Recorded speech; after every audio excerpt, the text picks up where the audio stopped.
Ahora, ustedes se acordarán que en el estudio pasado vimos que en Daniel 7 se presenta un desfile de poderes que van desde el imperio neobabilónico hasta la segunda venida de Cristo. También vimos que esta profecía es paralela a la que se encuentra en el capítulo 2, solo que en el capítulo 7 se dan muchos más detalles.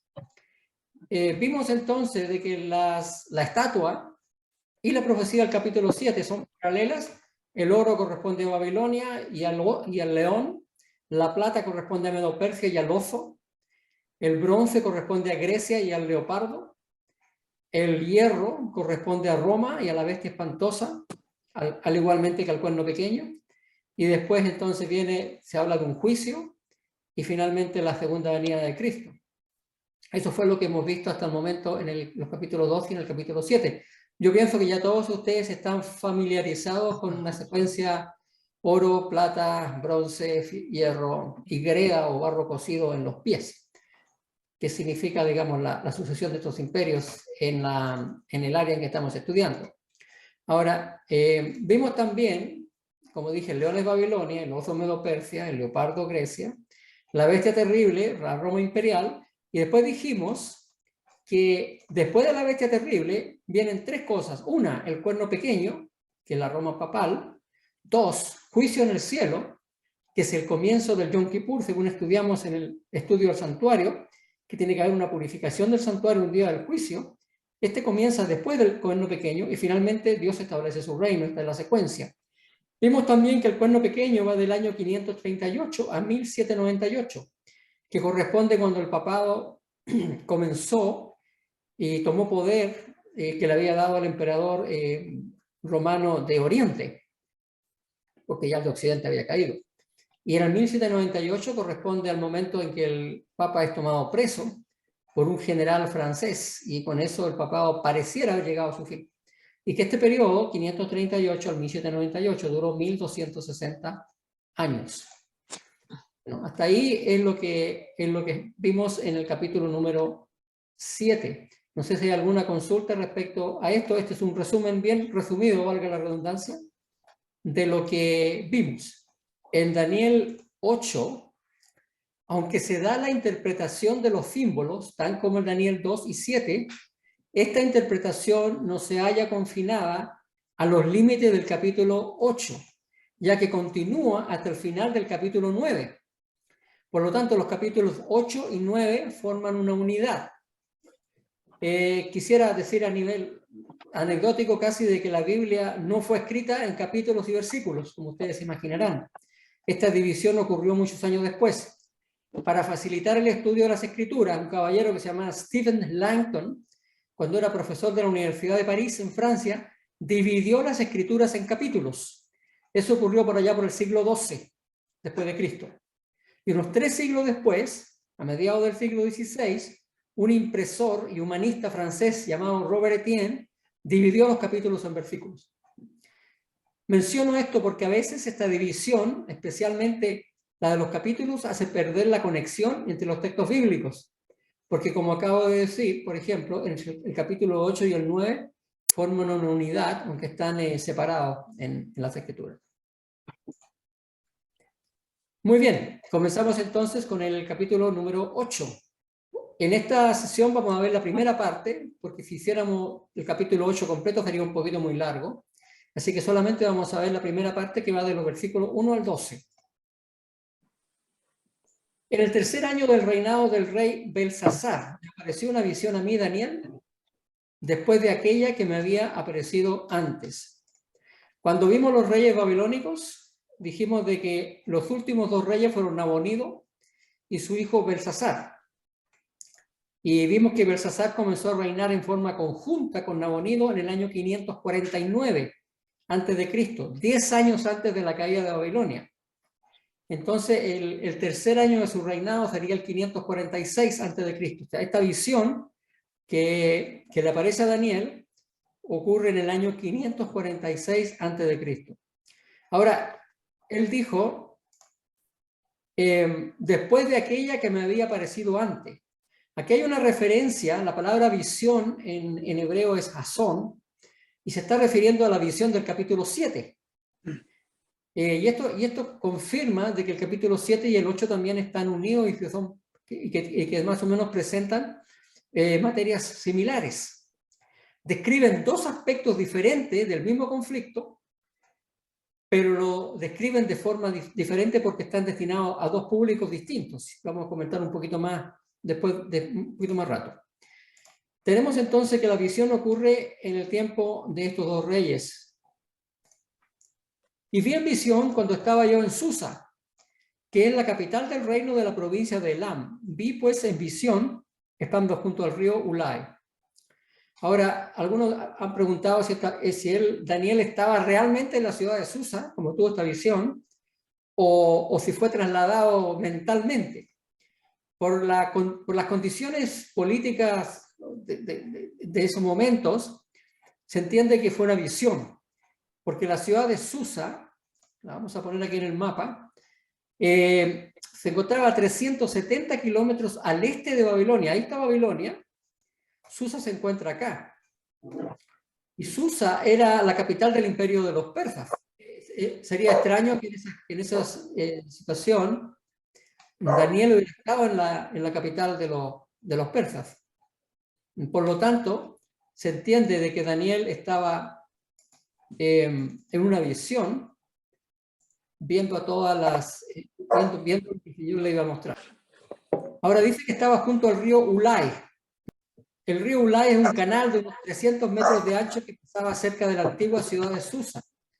En forma simbólica, el profeta fue trasladado a la época medo-persa, entonces el Señor lo lleva al futuro. Ahora, recordemos que los babilonios, como dijimos, todavía existían como poder cuando Daniel tuvo esta visión. O sea, estamos en los últimos 10 años del imperio babilónico. Ahora entonces viene la visión.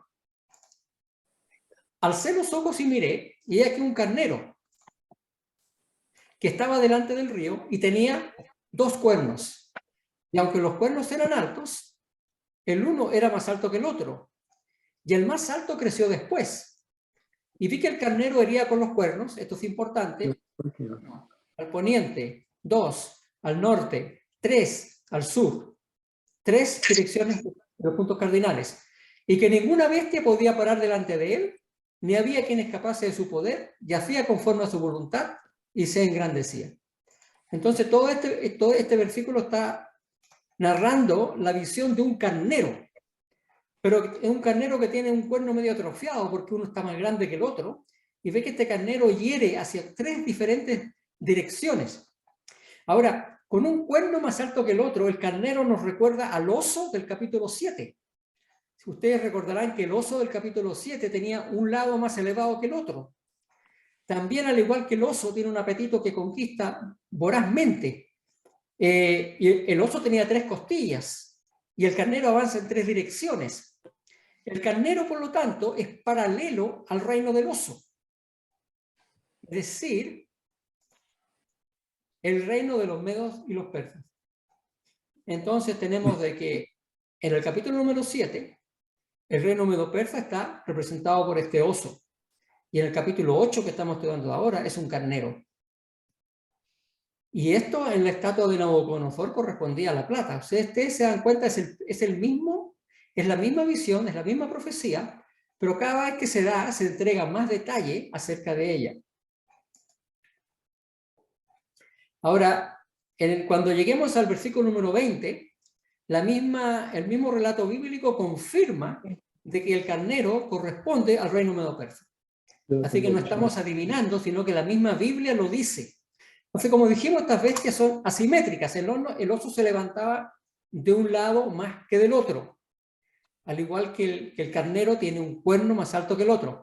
Ahora, ustedes se recordarán, y hay un comentarista bíblico que se llama Mervyn Maxwell, que observa que Ciro, el rey persa, al principio gobernó solo una pequeña provincia. Entonces el cuerno medo era mucho más alto que el cuerno persa. Pero más tarde Ciro se rebeló contra su abuelo, el rey Astiages de Media, y logró someter Media a Persia. De esta manera, el cuerno que salió segundo se encontró más alto que el primero. Ustedes se recordarán este diagrama. dijimos que esta línea es la línea de los reyes aquemenidas, porque vienen de Aquemenes, o los persas. Y esta otra línea, que lo vimos también en un estudio pasado, es la línea de los medos, cuyo fundador fue Deioces. Entonces, Ciro II, el de la profecía, era hijo de Mandana, una hija de Astiages, el hijo de Cambises, un hijo de Ciro I, de la línea de los aquemenidas. O sea, Ciro era hijo de una mujer meda y de un padre persa. Ciro era un verdadero medo persa, porque tenía sangre de ambas razas. Ahora, lo que estamos diciendo aquí, que el carnero tenía un cuerno más alto, porque los medos siempre fueron el poder principal en esta confederación medo-persa. Pero cuando Ciro batalló con su abuelo y lo derrotó, Ciro y los persas pasaron a ser el poder dominante en la confederación. Pero en ambos casos, siempre uno de los reinos era más alto que el otro. Y de ahí entonces la explicación de que los cuernos del carnero no eran de la misma altura, sino que siempre uno era más alto que el otro. Ahora quisiera hacer mención de algo muy importante. Y es que, como ustedes vieron, en el capítulo 7 aparecen una serie de animales. León, oso, leopardo, bestia terrible.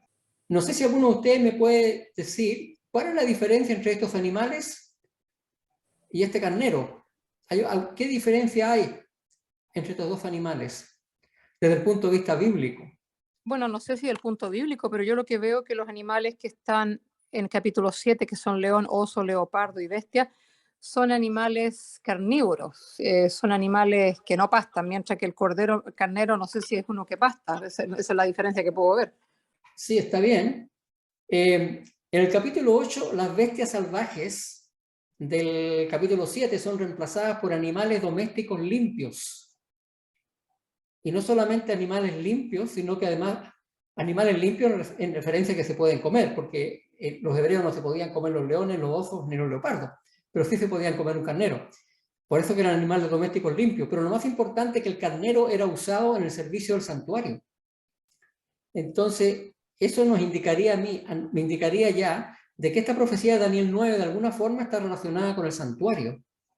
Porque los animales, vamos a ver el siguiente después, son animales todos limpios y animales que se usaban para el sistema de sacrificio del santuario. Y vamos a dar un poquito más de detalle eso en unos minutos más.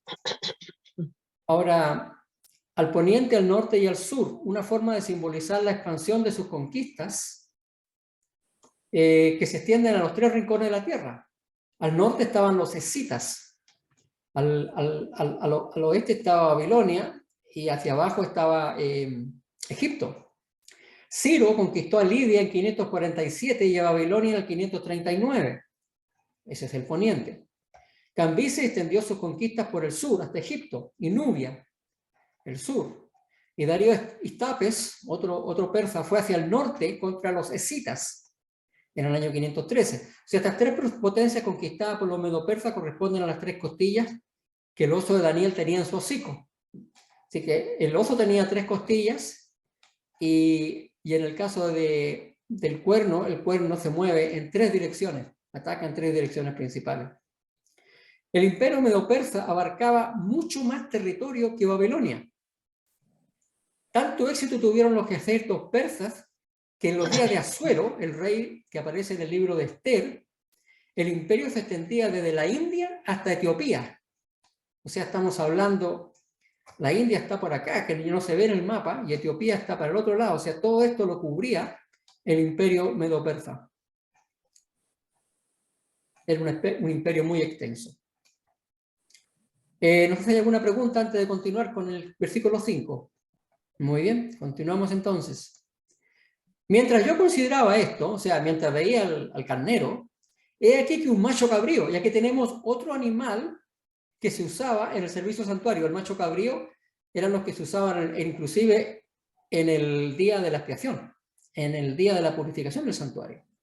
Este macho cabrío venía del lado del poniente, sobre la faz de toda la tierra, sin tocar la tierra, y aquel macho cabrío tenía un cuerno notable entre sus ojos. Y vino hasta el carnero que tenía de 2 cuernos, que yo había visto en la ribera del río, y corrió contra él con la furia de su fortaleza. Y lo vi que llegó junto al carnero y se levantó contra él y lo hirió. Y le quebró los dos cuernos, y el carnero no tenía fuerza para pararse delante de él. Lo derribó por tanto en tierra y lo pisoteó, y no hubo quien librase al carnero de su poder. El pobre carnero entonces es pasado a llevar por este macho cabrío que tiene un gran cuerno. Ahora, en contraste con el carnero que se hizo grande, el macho cabrío se vuelve muy grande, dice la profecía.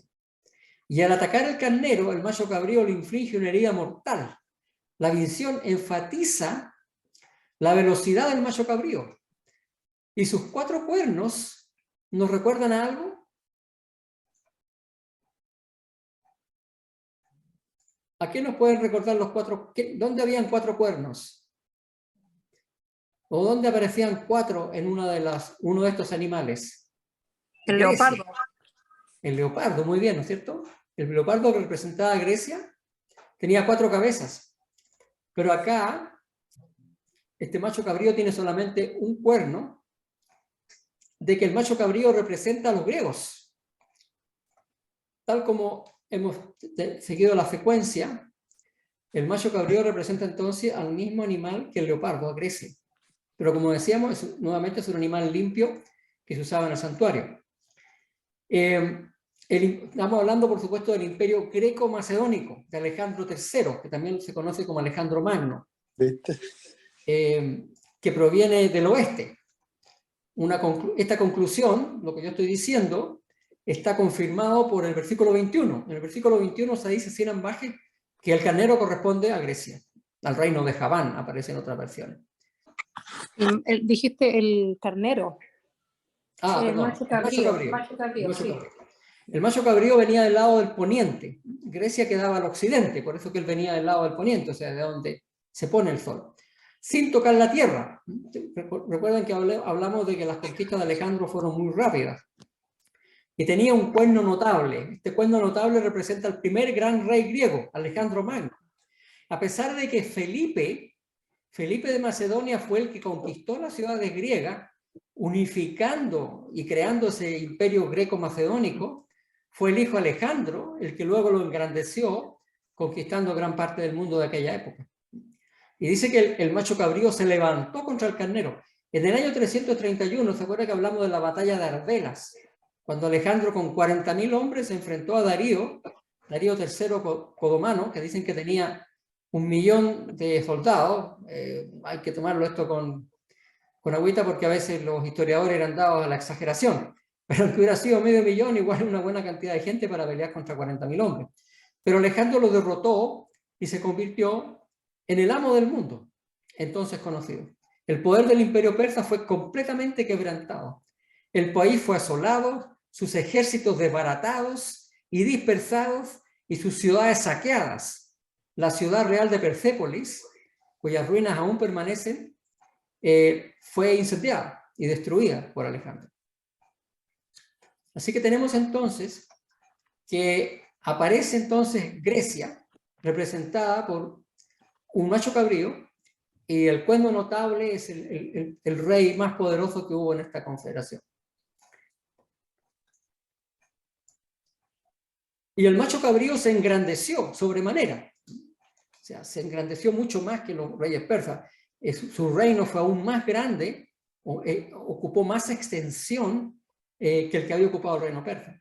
Pero dice, estando en su mayor fuerza, aquel gran cuerno fue quebrado. Y en su lugar salieron otros 4 notables o cuernos notables hacia los 4 vientos del cielo. Por favor, tomen nota de esto. Salieron otros 4 cuernos notables hacia los 4 vientos del cielo. Se mencionan 2 cosas, cuernos y vientos. Ahora, estando en su mayor fuerza, ya hemos comentado que Alejandro, en el apogeo de su poder, como tenía 33 años, murió. Algunos dicen que una borrachera, otros dicen que fue de malaria, otros dicen que fue envenenado. No se sabe, pero la cosa es que cuando él estaba en lo mejor de su vida fue quebrado. Y la profecía decía que otros 4 notables, o sea, otros 4 cuernos, iban a salir en su lugar.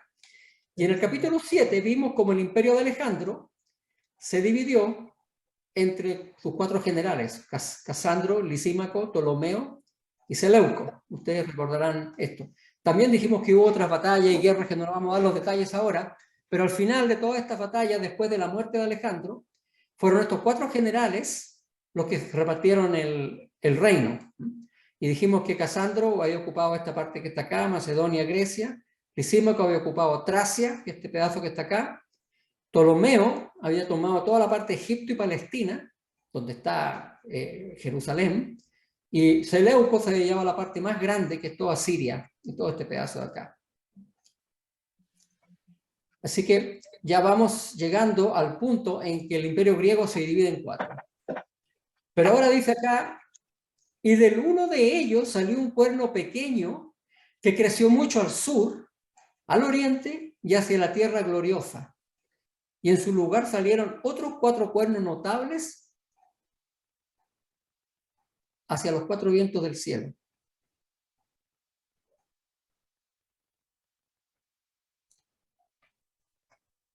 A ver, aquí tenemos un pequeño problema.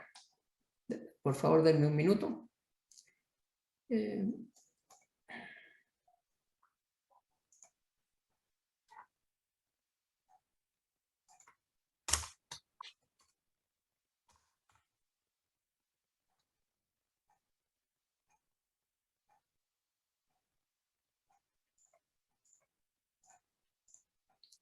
Muy bien, el problema es que tanto copiar y paste, coloqué, dejé un versículo que correspondía al 8, no al 9. Así que lo que estamos leyendo ahora entonces es que del uno de ellos salió un cuerno pequeño que creció mucho al sur, al oriente y hacia la tierra gloriosa. O sea, después de Grecia viene entonces un cuerno pequeño. Primera pregunta. Y de uno de ellos, uno dice, ¿y de uno de ellos de qué? ¿A qué se está refiriendo esto? Bueno, en el versículo anterior leímos que en su lugar salieron otros 4 cuernos notables hacia los 4 vientos. Así que tenemos los 4 cuernos y tenemos los 4 vientos. Y aquí dice del uno de ellos. ¿Del uno de ellos de cuáles? ¿De los cuernos o de los vientos? De los 4 Ahora, cuernos. Tendríamos que ver la historia para poder dilucidar esto, pero lo vamos a ver de 2 formas. Primero vamos a ver la parte histórica. ¿Cuál sería el reino que correspondería después de Grecia? Roma, ¿no es cierto? Después de Grecia vendría Roma. Entonces, este cuerno pequeño tiene que representar a Roma. Pero Roma salió de uno de los 4 cuernos. Roma salió de una de las 4 divisiones del Imperio griego, históricamente.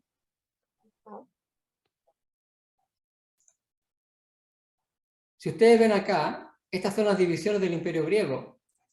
Roma no aparece aquí porque Roma está en otro lado. Roma fue fundada por ahí por el año 700 a.C., en los tiempos de que el imperio de Samaria fue invadido por los asirios, mucho tiempo atrás. O sea, Roma era un poder paralelo. De ninguna manera Roma salió de alguno de estos reinos, de estos cuernos. Entonces, cuando dice que del uno de ellos, la única posibilidad es que de uno de los 4 vientos del cielo, o sea, de una de las direcciones, de una de las 4 direcciones de los puntos cardinales. Ahora, ¿cómo podríamos? O sea, históricamente, Roma no salió de uno de los imperios griegos. Eso se puede probar históricamente, eso no se puede discutir. Pero también hay una razón gramatical. Los sustantivos en hebreo poseen un género gramatical. Son masculinos, femeninos o neutros, igual que en español. Por ejemplo, en estos casos la regla consiste en que los pronombres tienen que concordar con el sustantivo. Por ejemplo, la gramática castellana dice que el auto es bonito y la casa es hermosa. Entonces, cuando dice ellos y del uno de ellos, el género de ellos tiene que calzar con el género de o cuernos o vientos. Ahora, el término cuernos en el idioma que se escribió es femenino, es un sustantivo femenino. Pero sin embargo, ellos puede ser femenino o masculino, puede usarse con los dos sustantivos. Pero el sustantivo vientos es masculino. Por lo tanto, ellos tienen que calzar con vientos, no puede calzar con cuernos. No sé si esto queda claro o lo enredé más todavía yo. No, lo que yo entendí que ellos puede ser femenino o masculino. A ver, perdón, aquí cometí un error. ¿Qué pasó? Lo vamos a aclarar. Ellos es masculino. Es masculino. Masculino. Y cuernos es femenino. Yeah. Y vientos, masculino. Vientos puede ser masculino o femenino. Pero como dices tú, como está hablando de ellos, salió de uno de ellos, tiene que coincidir masculino con masculino. No podría coincidir con cuernos porque cuerno es femenino. Correcto. Entonces la única solución es que tiene que coincidir con el que es masculino y en este caso serían los vientos. Correcto. El masculino tiene que coincidir con masculino. O sea, tiene que ser de uno de los vientos. Y del uno de ellos, de uno de los vientos. ¿Por qué es tan importante esto? Porque hay... se desarrolló una teoría para hacer creer de que esta profecía se cumple con un reyesito que reinó como 230 años antes de Cristo. Entonces, por eso que tratan de decir, no, el ellos se está refiriendo a uno de los cuatro cuernos, porque este reyesito viene de uno de los cuatro cuernos. Pero aquí queda claro de que no puede ser, y además históricamente tampoco puede ser, porque Roma no vino, y el imperio que viene después es el imperio romano, si somos consistentes con lo que hemos venido estudiando hasta ahora. Entonces la visión del capítulo 8 es paralela con lo del versículo, lo que hemos estudiado en los capítulos 2 y 7. Así que Roma imperial, el leopardo, y después está la Roma papal, que aquí aparece como el cuerno pequeño en el capítulo 7. En el capítulo 8 aparece como el cuerno pequeño. En el capítulo 7 el cuerno pequeño era la Roma papal solamente. La Roma imperial estaba simbolizada por el leopardo. Pero en el capítulo 8, tanto la Roma imperial como la Roma papal están simbolizadas por el cuerno pequeño. Hay varias razones para esto. Una de ellas es que estamos hablando de que en Daniel 8 no hay animales inmundos, ¿no? Porque no puede entrar un leopardo. La otra cosa que tenemos que tener en cuenta es que esta visión que se dio acá es una visión dada desde un punto de vista secular, un punto de vista político. Pero la visión que se da en Daniel 8, como vamos a ver a medida que estudiemos, es todo desde un punto de vista religioso. Y entonces, en el capítulo 8, en el capítulo 7, perdón, se distingue la Roma imperial de la Roma papal, porque tenemos una bestia y un cuerno pequeño, mientras que en el capítulo 8, no. En el capítulo 7 la profecía dijimos que en general dirigía a todo, en el capítulo 8 está dirigida al pueblo de Dios. Pero, aparte de eso, desde el punto de vista religioso, Roma pagana y Roma papal comparten una serie de atributos, si lo vemos desde el punto de vista religioso. Y el cuerno, y esta comparación entre la bestia y el cuerno pequeño del capítulo 7 y el cuerno pequeño del capítulo 8, nos demuestran que representan la misma entidad. Vamos a dar algunos parecidos entre este cuerno pequeño, tanto la parte imperial como papal, con Roma. Ambos nacen pequeños. Roma nació como un grupo de aldeas, lo que después se construyó la ciudad de Roma. Ambos tienen su asiento en Roma. Ambos surgen después de Grecia. Ambos dominan por un largo periodo de tiempo. Ambos poseen el término cuerno pequeño. Ambos son parte de la misma nación, Roma, el cuarto imperio mundial. Ambos crecen descomunalmente, se engrandecen más allá de su hábito terrenal. Ambos son poderes perseguidores del pueblo de Dios. Ambos luchan contra Dios. Ambos atentan contra el santuario de Dios. Ambos implementan la tortura contra los hijos de Dios. Ambos intentan forzar una adoración pagana. Y ambos son finalmente derrocados. Así que si bien en el capítulo 7 tenemos nosotros una diferencia entre la Roma papal y la Roma imperial, en el capítulo 8 no existe. El cuerno pequeño simboliza a ambas. Porque para lo que vamos a estudiar en el capítulo 8, la Roma imperial casi no tiene importancia, por decirlo así. Porque estamos estudiándolo más que nada de un punto de vista religioso. Y ustedes se van a dar cuenta a medida que entremos un poquito más, ¿por qué digo esto? Obviamente hay algunas diferencias, porque el cuerno pequeño viene después de la Roma imperial. En cambio acá el cuerno pequeño simboliza, ¿no es cierto?, las dos Romas.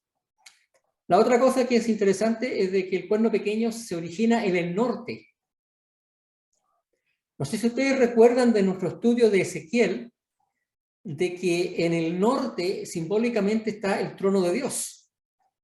Y también ustedes recordarán que una persona dijo, tú que decías en tu corazón, subiré al cielo, en lo alto junto a las estrellas de Dios levantaré mi trono, y en el monte del testimonio me sentaré a los lados del norte.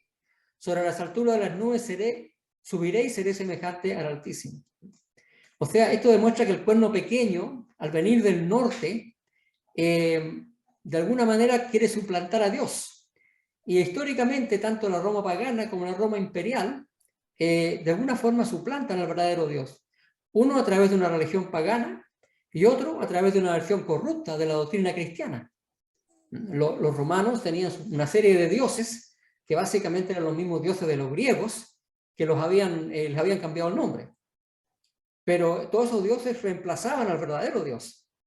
Y en el tiempo de la Roma papal se produce un reemplazo del verdadero Dios por un Dios diferente, que es el que enseña las doctrinas papales. Ahora sabemos de que Roma creció al sur, al oriente y en la tierra gloriosa. El sur siendo Egipto, el oriente fue todo este imperio seleucida, que conquistó el imperio romano, la tierra gloriosa, Palestina, y al sur, Egipto. Roma conquistó Egipto, que había estado en manos de los Ptolomeos, descendientes de los generales de Alejandro. Roma conquistó Egipto, vimos la vez pasada en el año 31 una tremenda batalla en el Mediterráneo por el control de Egipto, en el cual fueron derrotados los egipcios. Así que ahí está la explicación de por qué crece mucho al oriente, a la tierra gloriosa y hacia el sur. Muy bien, pero como digo, en este episodio, en este capítulo se concentra más la historia en la Roma papal que en la Roma pagana. Vamos al siguiente versículo.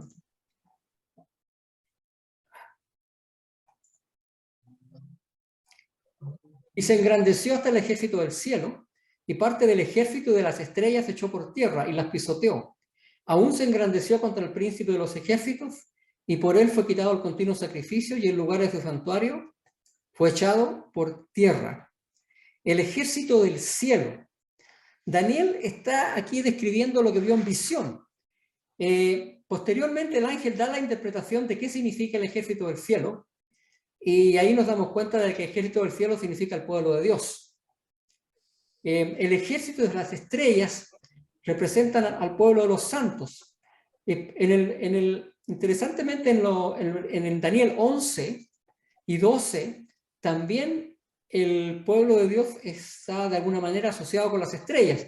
En Daniel 12:13 dice, los entendidos resplandecerán como el resplandor del firmamento, donde están las estrellas, y los que enseñan la justicia a la multitud como las estrellas a perpetua eternidad.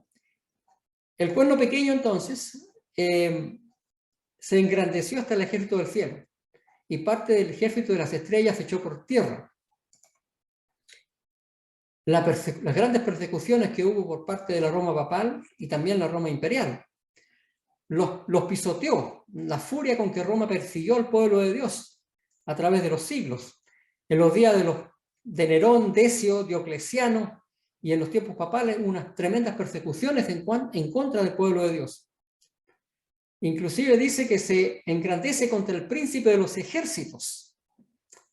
La evidencia que tenemos en la Biblia es que el príncipe de los ejércitos en Daniel 8 es el líder de los ejércitos de Dios, el que luchó contra Satanás cuando Satanás se rebeló en el cielo. Este príncipe también aparece más adelante con el nombre de Miguel, un nombre que significa el que es igual a Dios, y esto solamente se puede aplicar, por supuesto, a Cristo. Tanto la Roma papal como la imperial se engrandecen contra Cristo, aunque de diferente forma. Roma imperial lo mató literalmente, crucificándolo en una cruz, en un madero, mientras que Roma papal lo elimina a través de su suplantación como mediador o pontífice entre Dios y los hombres. Nótese que usé la palabra pontífice. La palabra pontífice significa puente, porque Cristo es el puente entre Dios y los hombres. Cristo es el pontífice.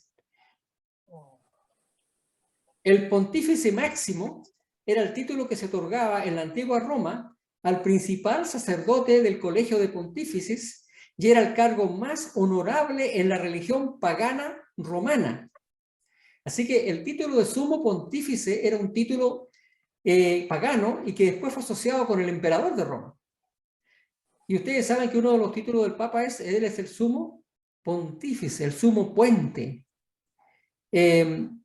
Ustedes se pueden dar cuenta aquí que ya Roma está heredando un título de los emperadores romanos, pero además está usurpando un título que le corresponde a Jesús, porque el único pontífice, el único puente entre Dios y los hombres es Jesús. Él es el sumo pontífice. No puede haber un hombre que sea el pontífice. Jesús murió por nuestros pecados y por lo tanto tiene derecho a ser nuestro pontífice. En estos versículos que son solamente 2, hay bastante material, pero una de la parte más importante es, por él fue el quitado el continuo sacrificio y el lugar de su santuario fue echado por tierra. ¿Qué significa el continuo sacrificio?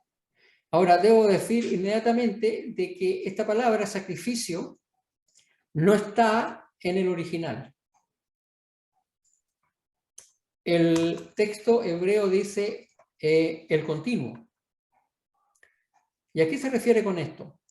Esta palabra se usa frecuentemente con relación al ritual del santuario para describir varios aspectos de su servicio. Por ejemplo, el pan continuo que tenía que estar sobre la mesa de los panes de la preposición, la lámpara que debía arder continuamente, el fuego que debía arder siempre sobre el altar, las ofrendas encendidas que debían ofrecerse diariamente, el incienso que había de ofrecerse mañana y tarde. Todo esto es el continuo.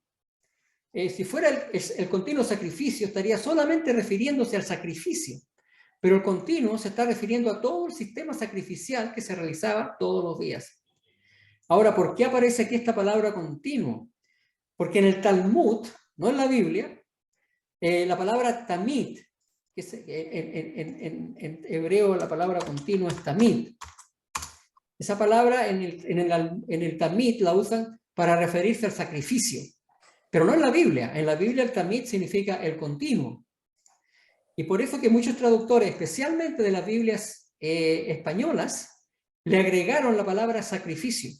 Si nosotros nos vamos a la versión bíblica literal de Young, es una versión inglesa donde se tradujo literalmente del hebreo o del arameico, la palabra continuo está entre paréntesis, tal como la puse yo aquí. O sea, la palabra sacrificio está entre paréntesis. ¿Por qué? Porque indicando así que esta palabra no está en el original. Ahora, ¿por qué es tan importante entender de que acá se está hablando del continuo, de todo el servicio del santuario? No sé si algunos de ustedes han escuchado hablar de que hubo un rey seleucida, y cuando hablo de rey seleucida me estoy refiriendo al descendiente de Seleuco, al que le tocó toda esta parte. Hubo un rey seleucida, se llamaba Antíoco Epífanes, era el número 8 descendiente del general Seleuco número 8. Y este hombre invadió Palestina, entró en Jerusalén y suspendió los sacrificios en Jerusalén durante un periodo de alrededor de 3 años. Entonces hay quienes que dicen que aquí se cumple la profecía de los 1260 días, porque según ellos estuvo 3 años sin 3 años sin ofrecerse sacrificio. Y tratan de hacer aparecer a Antíoco Epífanes como el anticristo. Y además dicen que eso representa la abominación desoladora que aparece en Daniel 11 y 12, que vamos a ver después. Sin embargo, esta posición es echada por tierra por las siguientes palabras del Señor Jesús.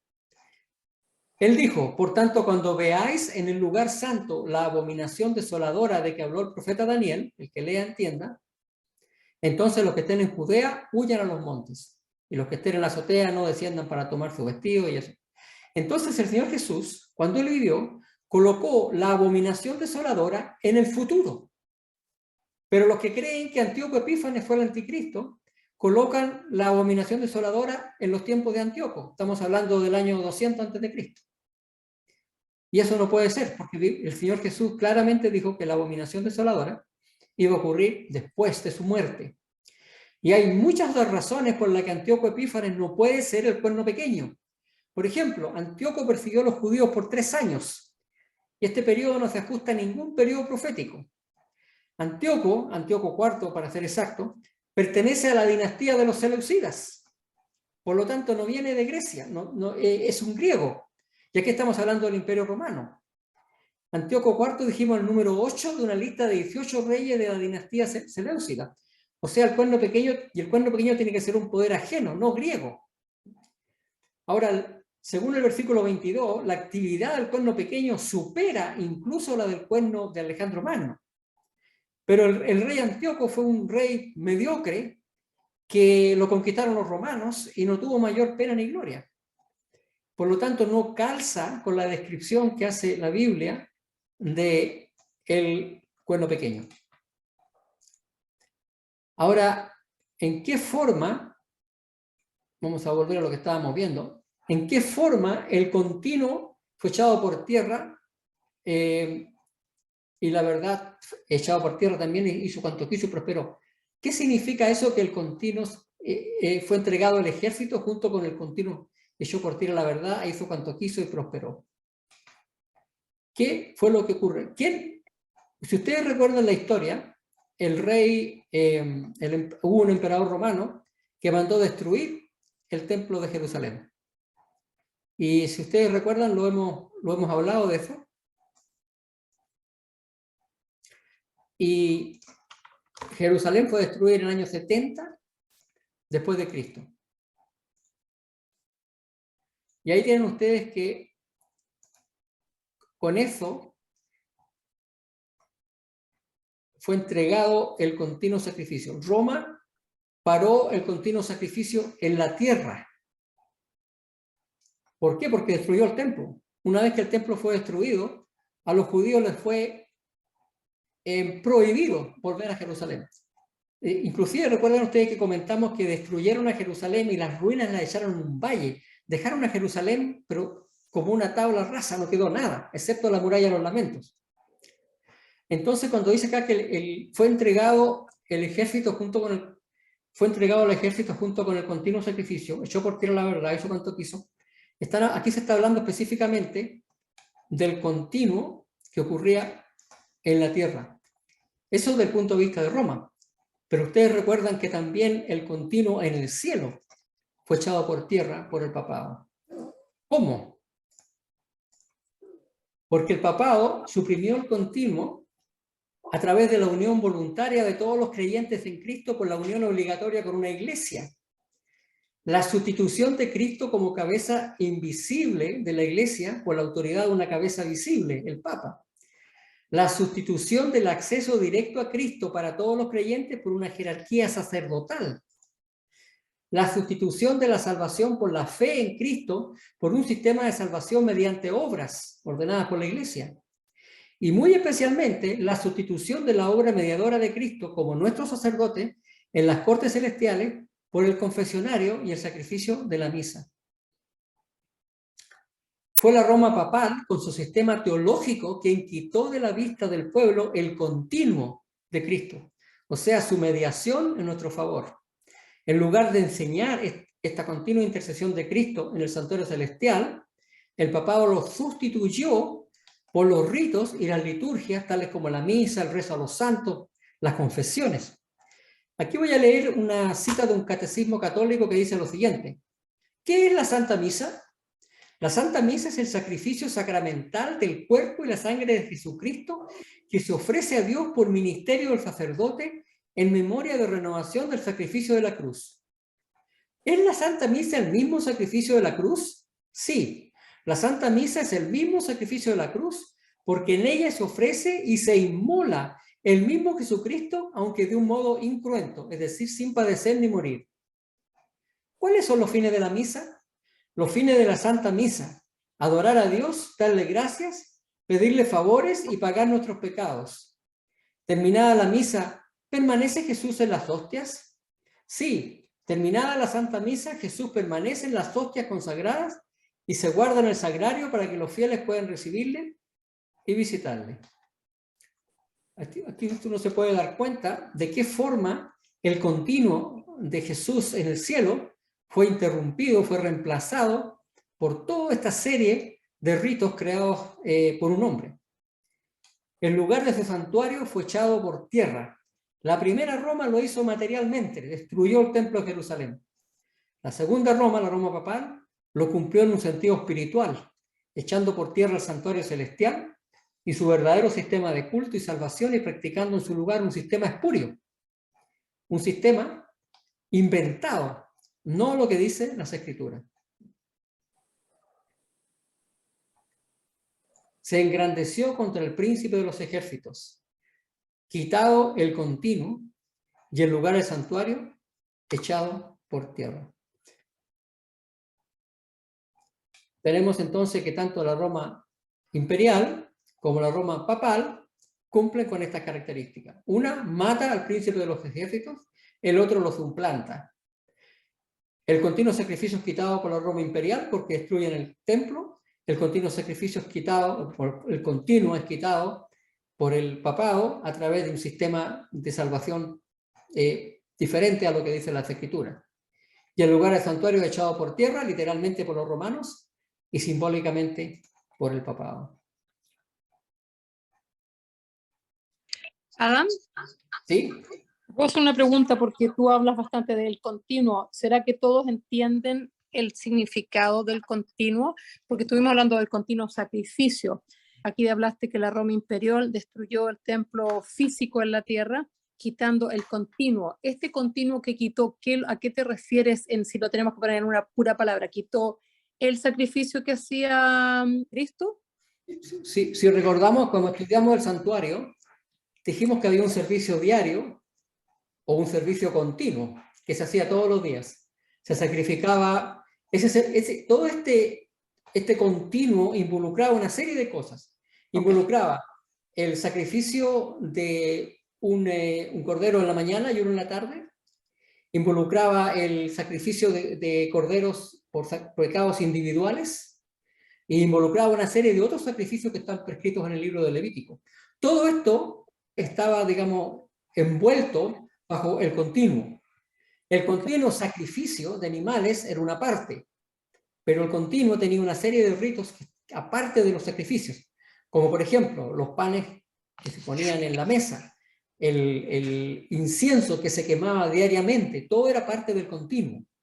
Lo que quería era que quedara claro a qué se refería para poder seguir el hilo, ¿me entiendes? Porque como dijiste que fue destruido en dos facetas, podríamos decirlo, por la Roma imperial, que fue la parte física, el santuario físico, que se hacían todos los sacrificios que hacían los judíos, y después Roma papal, que fue sustituyendo en una forma paulatina todos los rituales que realmente eran verdaderos por otros falsos. Correcto. ¿Por qué? Porque dijimos de que el cuerno pequeño simboliza a las dos Romas. Sí. Entonces, estos versículos se aplican también a las dos Romas. Ambas hicieron todas estas cosas. Ambas se engrandecieron hasta el ejército del cielo. Ambas partes del ejército de las estrellas echaron por tierra y pisotearon al pueblo de Dios. O sea, esto simboliza las persecuciones que hubo contra los cristianos. Ambas Romas lo hicieron. Y ambas Romas entonces se engrandecen contra Cristo. Y ambas Romas quitan el continuo sacrificio.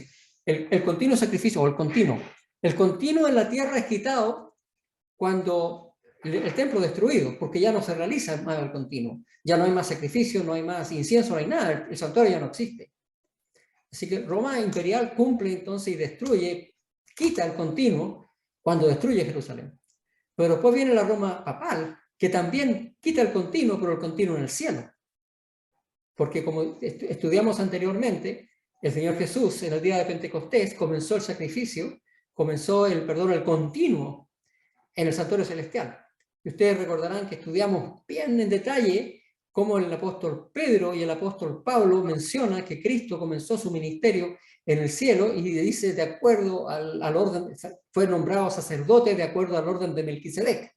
O sea, el libro de Hebreos y Pedro también en el libro de Hechos dejan clarísimo de que el Señor Jesús comenzó un ministerio en el santuario celestial en el día de Pentecostés. Comenzó el continuo. Y este es el continuo que el papado echa por tierra, porque reemplaza la mediación de Cristo, reemplaza a Cristo como pontífice y se coloca a él como pontífice. El Papa ahora se llama el sumo pontífice, por eso que en el libro Apocalipsis se le llama una potencia blasfema, porque está tomando el nombre de Dios. Se está asumiendo un carácter divino. No sé si con eso lo clarifiqué un poquito. Sí, me parece que bastante más claro. En realidad yo lo quise traer porque bastante la información y para que quedara claro que, como dijiste tú, este cuerno reemplaza a las dos Romas. Eso es el punto crítico que tenemos que tiene que quedar claro, que el cuerno pequeño reemplaza a las dos Romas. Que el cuerno pequeño representa tanto a la Roma imperial como a la Roma papal. Y es por eso que cada vez que se habla de este cuerno pequeño y cada vez que se dice algo de él, se aplica a la Roma imperial y a la Roma papal. Cuando estudiamos Daniel 7, la Roma imperial aparecía simbolizada por un leopardo y el cuerno pequeño era el cuerno pequeño. Pero acá estamos viéndolo todo desde un punto de vista religioso. Todos los animales son animales del santuario. Aquí no caben animales inmundos. Y todo Daniel 8 y 9 gira en torno al servicio del santuario. Y cuando lleguemos al capítulo, a la segunda parte del 8 y el 9, bueno, ahí vamos a ver exactamente por qué estoy diciendo todo esto. Pero por el momento la parte más importante de lo que hemos dicho es que la profecía de Daniel 8 es paralela a la de Daniel 7 y es paralela a la de Daniel 2. Solamente que los símbolos han cambiado, pero ambos representan las mismas potencias. Seguimos hablando de Medo-Persia, seguimos hablando de Grecia, seguimos hablando de Roma. Ustedes se van a dar cuenta que Babilonia no existe, porque en los tiempos de que ve esta visión, Daniel, Babilonia ya prácticamente está por desaparecer del panorama mundial. Así que ya ni siquiera se representa Babilonia. Así que esta es la parte que tiene que quedar más clara. Si esto quedó claro, no hay ningún problema. Si tenemos claro de que el carnero representa Medo-Persia y que el macho cabrío representa Grecia y que el cuerno pequeño representa tanto a la Roma imperial como a la Roma papal, eso es todo lo que hemos dicho hasta el momento. In a nutshell. Ahora cuando dice que echó por tierra la verdad, tenemos que pensar que aquí nos vamos a concentrar un poquito más en la Roma papal. Durante los siglos de la Edad Media, mientras duró el auge de la Roma papal, literalmente la verdad fue echada por tierra y el engaño prosperó, tal como dice la Escritura. Las verdades bíblicas fueron pisoteadas y cambiadas por dogmas en un abierto conflicto con las verdades bíblicas. Una de las preocupaciones más importantes de la Inquisición fue la circulación de la Biblia en lengua coloquial y se encarcelaba a cualquiera que se encargara de traducirla al idioma del pueblo. O sea, el ideal era tener la Biblia en latín, porque teniendo la Biblia en latín, solamente la podían leer aquellos que entendían latín, que eran principalmente el clero. Sin embargo, la obra de echar la verdad por tierra no consistió simplemente en perseguir la Biblia, sino en enseñar doctrinas contrarias a esta. Y ya en los estudios pasados vimos una serie de cosas y recién vimos otras más. Y como digamos que para coronar todo esto, el Papa Gregorio VII, uno de los papas más importantes en la historia, manifestó que, comillas, la Iglesia romana nunca había errado y nunca podría errar.